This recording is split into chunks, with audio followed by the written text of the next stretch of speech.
Alright everyone, welcome back to the channel. It feels a bit surreal to be talking about this already, but today, we're dusting off the crystal ball and taking a very early look at the 2025-26 Premier League season. I know. The current season hasn't even properly wrapped up, but where's the fun in waiting? This is all about bold predictions, a bit of speculation, and imagining how the league might shape up in over a year's time. So, grab your drink, get comfortable, and let's dive into the future of English football. First off, let's talk about the title race. For the past few years, it's been dominated by a couple of titans. But I think 2025-26 is the year we see the pack get a little bit tighter.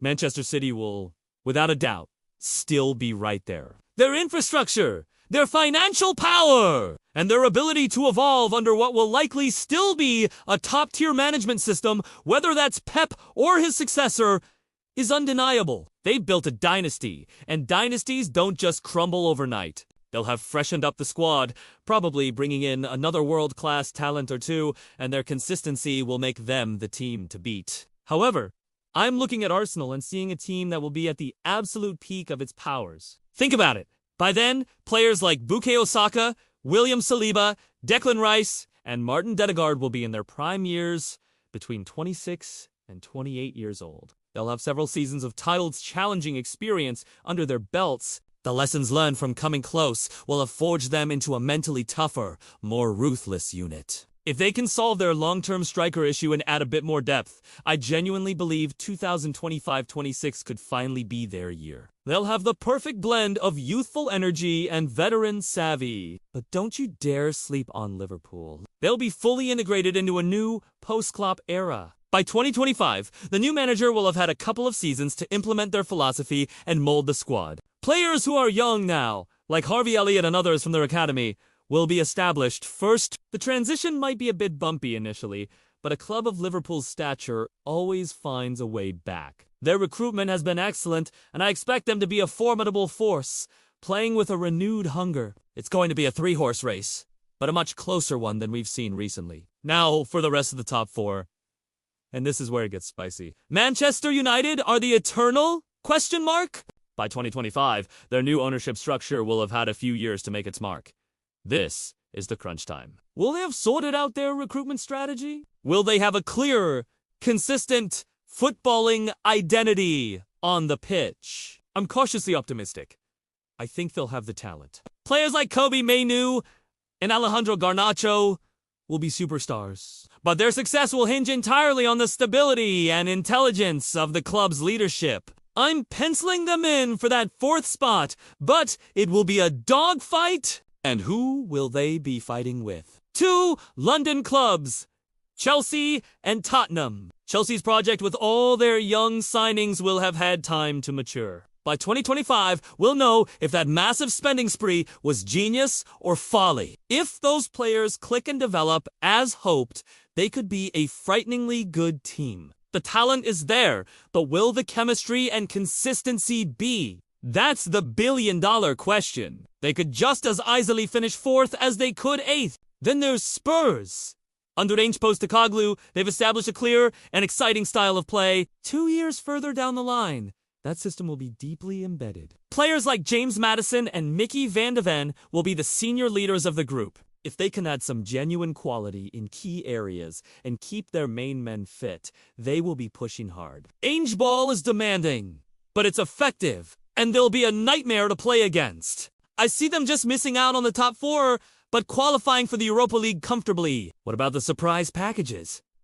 The teams looking to disrupt the so-called Big Six? My eyes are firmly on Newcastle United and Aston Villa.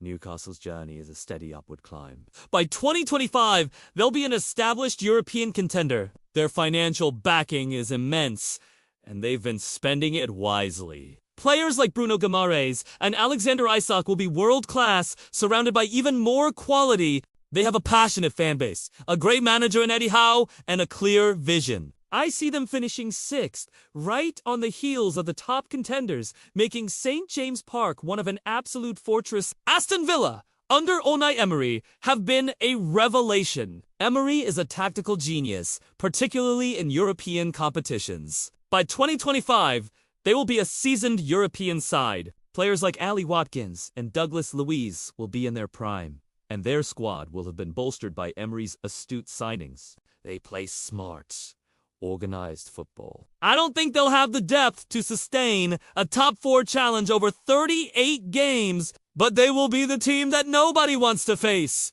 capable of beating anyone on their day. I'm placing them 7th, securing another year of European football. Now, let's look at the other end of the table. Predicting relegation this far out is incredibly difficult, as one good or bad season can change everything for a club. However, we can look at some underlying factors. The gap between the Premier League and the Championship is widening, making it tougher for newly promoted teams to stay up. So, it's a safe bet that at least one, if not two, of the teams promoted in the summer of 2025 will find themselves in a brutal fight for survival. I'll also be looking at teams who might be entering a transitional phase. Perhaps a club like Brentford, if they were to lose key figures like their manager or their top scorer without adequate replacements. Their model is brilliant, but relies on every piece fitting perfectly. Any disruption could see them slide down the table. Similarly, a team like Wolverhampton Wanderers, who often operate with a small squad, could be at risk if they face an injury crisis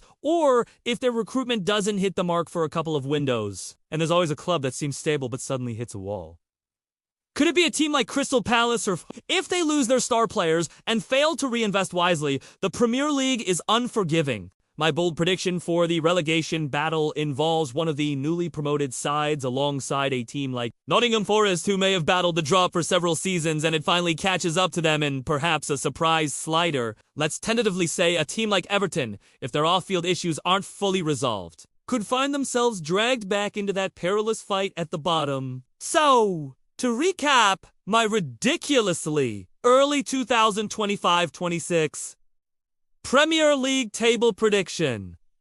Arsenal as champions, finally getting over the line. Manchester City in 2nd, Liverpool a very close 3rd, and Manchester United just clinching that 4th spot. Then it's Tottenham in 5th, Newcastle 6th, and Aston Villa 7th. A real battle for Europe. And at the bottom, a heartbreaking return to the Championship for one of the newly promoted sides. Joined by Nottingham Forest and Everton in a dramatic final day scramble.